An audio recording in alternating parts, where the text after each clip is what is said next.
Assalamu alaikum wa rahmatullahi wa barakatuh. Brothers and sisters, a dua request. Our dear brother Zahid Beda, the brother mashallah makes beautiful adhan. His father-in-law is sick in cancer, brother Rahim. So the family has requested dua. May Allah give him quick and complete shifa and give the family sabr inshallah. On this blessed night of Friday, we ask Allah subhanahu wa ta'ala for the brother whose name has been mentioned, and also for all those who are sick. May Allah subhanahu wa ta'ala open His divine treasures, and may Allah subhanahu wa ta'ala release shifa kamila, ajila, mustamirra, daima on all those who are sick, and may Allah subhanahu wa ta'ala alleviate their pain and bless them with health and goodness from Himself. Allahumma ya shafi al-marda, ya kafi al-hajat, adhib al-ba's rabb al-nas, washfi anta shafi, la shifaa illa shifaa'uk, shifaan la yughadiru saqama. Allahumma inna nas'aluka min al-khayr ما سألك منه نبيك محمد صلى الله عليه وسلم ونعوذ بك اللهم من كل شر ما استعاذك منه نبيك محمد صلى الله عليه وسلم أنت المستعان وعليك البلاغ ولا حول ولا قوة إلا بالله ربنا تقبل منا إنك أنت السميع العليم وتب علينا إنك أنت التواب الرحيم وصلى الله تعالى وسلم على سيدنا محمد وعلى آله وصحبه أجمعين برحمتك يا أرحم الراحمين. Bismillahir Rahmanir Rahim. Nahmaduhu wa nusalli ala Rasulihil Kareem. Brothers and sisters in Islam, tonight I want to take some time to confront two misconceptions which have become rooted in the hearts and souls, the minds and bodies of Muslims across the globe. The misconception number one is the identification of weak faith and the identification of a bad good deed. I'll explain those, inshallah. We hear the term, this person has weak faith, or this person has strong faith. What are the identifying markers for those? For example, a person frequents the masjid. A person always prays tahajjud. A person who, mashallah, recites the Quran. A person who is consistent on their Monday and Thursday fasting. We, in our minds, call it culture, whatever else, we believe this person has good faith. What do we say, everyone? Good faith. They're strong faith. And the person who doesn't feel the motivation to say, you know what, let me stand up and pray. Rather, they're just slouching on a chair and like, you know what? Allah Akbar. Person who says, you know, I need to get to the masjid, but they don't feel that, so they say, I'll pray at home. Someone who says that I make intention to wake up for tahajjud, but I can't. So we, in our minds, call it whatever, categorize it as weak faith. Let's address this first, before we talk about the action. Strong faith, the symbol of it is in number 2, not number 1. Strong faith, the example of it is in number 2, not number 1. Now I'll tell you why. I want you to take the story of Ibrahim alayhi salam, and I want to summarize it tonight because I don't want to take too much of your time. Remember, he was married to Sarah alayhi salam, and they never had child, so then he married Hajar alayhi salam, and they were gifted with Ismail alayhi salam. And at that moment, Allah subhanahu wa ta'ala said, go and leave your family in this place. So he went.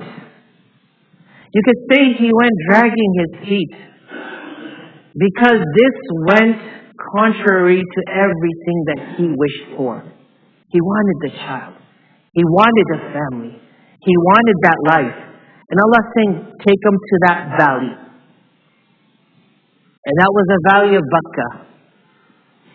And so when he left his family there, indicators of the fact he never took Costco membership and bulk food, the fact that he didn't take camels and camels of supplies, and we cannot sit here and say, well, there wasn't any. He knew Allah to take them there and leave them there.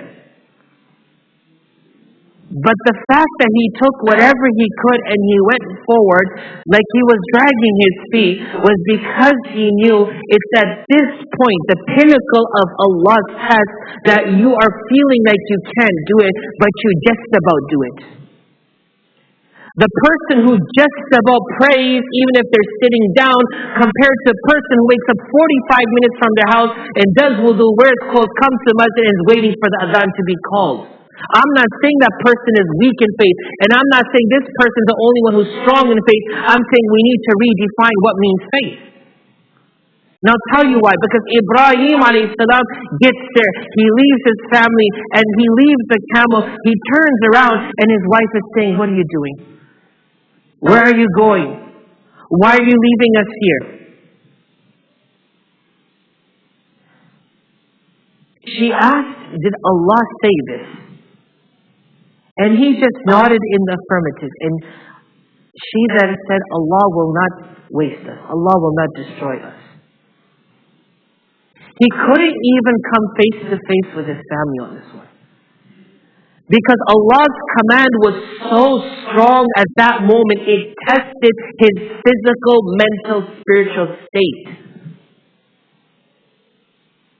Do you know that it's possible that person who's sitting down and can't even get up to pray, that they're being challenged by their physical, mental, and spiritual state right now? But if they were to just get up, and this is encouragement to know that you're in the best position of your faith right now. Because if you were to just get up, right now before you is the hand of Shaitan. Shaitan saying, "Sit, don't get up. I don't want you to get up." Because if you do get up, Allah's going to give you something. And I know it. I sense it. That's why I'm trying to keep you lagging. But for the one who gets up and runs, Shaitan's hand is not always in front of that person's face. Because Shaitan does not foresee that person as an immediate threat at this moment. Ibrahim alayhi salam, whatever he had, he left it. And he's going back. And when he got to a distance, رَبَّنَا إِنِّي أَسْكَنْتُ مِنْ ذُرِّيَّتِي بِوَادٍ غَيْرِ ذِي زَرْعٍ عِنْدَ بَيْتِكَ الْمُحَرَّمِ. He turned around when he couldn't see his family's face, and his family's face could not see him anymore. So Allah, I left my family in this barren valley, a valley till today produces nothing. Makkah does not produce anything. No fruits, no vegetation. It has Zamzam. رَبَّنَا لِيُقِيمُ الصَّلَاةِ. Look at what Shaitan was stopping him from as he dragged his feet. He made dua, number one, by acknowledging that all materialistic help and assistance is nil. I've left my family with nothing. But عند بيتك المحرم, what gives me and them solace is that they're by your house. What gives the person right now who's struggling to stand up solace is, I'm going to talk to my Allah. رَبَّنَا لِيُقِيمُ الصَّلَاةِ. Oh Allah, I did this so they could establish worship. Allah, you told me to do something. I didn't want to pray Isha tonight. I wanted to sit on my sofa, then lie on my sofa, and then say at 2 o'clock I'll wake up and pray. And I wake up at 3 o'clock and I'll say wake up at 5:30 and pray. And lo and behold, it's almost time for Fajr. I'm dragging my feet. I really don't feel it. But there's something telling me you gotta do it. That thing is Allah telling you you're on the finish line. Shaitan is stopping you from something amazing that's going to happen. The question again, whose faith is known as the strong faith? So when he expressed to Allah, he declared there's nothing there but your house. Oh Allah, let their mental and physical sanity remain by them resorting to you. Let them turn to you and pray. Talking to the kids in the Hifz class yesterday about this. Something called solitary confinement. You put someone in solitary confinement anywhere, they'll go crazy. They'll go bonkers.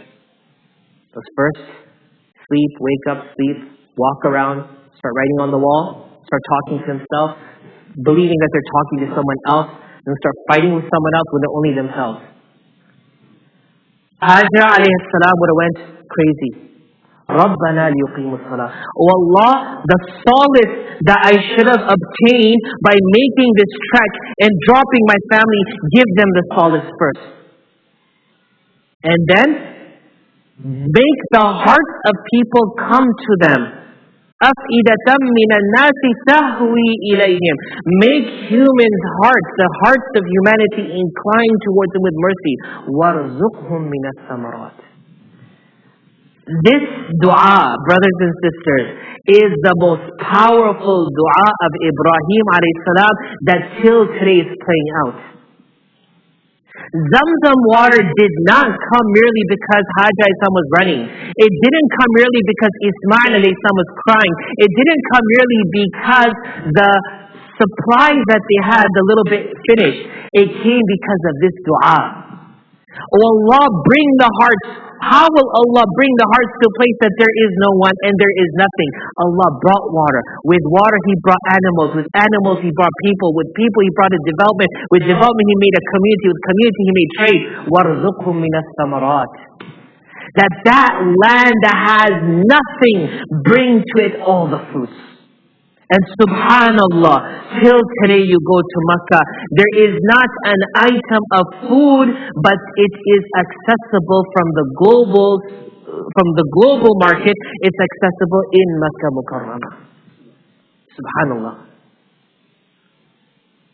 You know when you're feeling weak in your faith, when you're dragging yourself to do that deed, take this story from tonight and remember that there is a reason why you're dragging, why you're feeling laggard and lazy, why you're feeling that you may not be able to do it.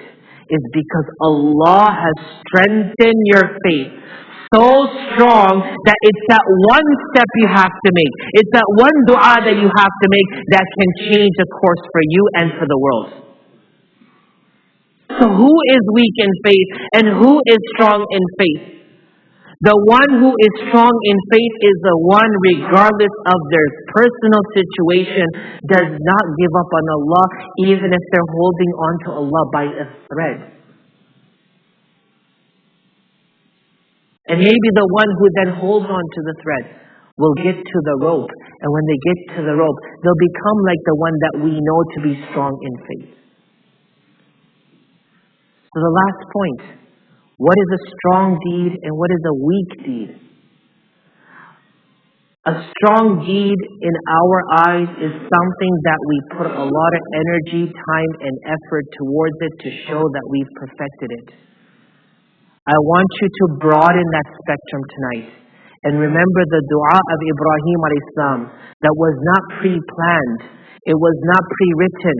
He didn't have the teleprompters like the president does so he can read from it. He turned around and these words came from his mouth. Sometimes the best deed, the strongest deed, the greatest deed, the most impactful deed is the one that happens sporadically. And so know that Allah loves you. Know that Allah has elevated you. Know that your faith is strong. And that those trials that occur on a daily basis, Shaitan's hand is in front of you. If you're sitting, all you need to do is to destroy the hand is to stand.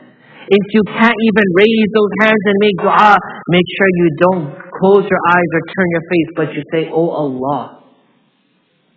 Brothers and sisters, it is due time that our faith becomes the center of attention for our existence. And it's due time that we see the faith Allah wants us to see it as, not as people see us within those spheres or those silos.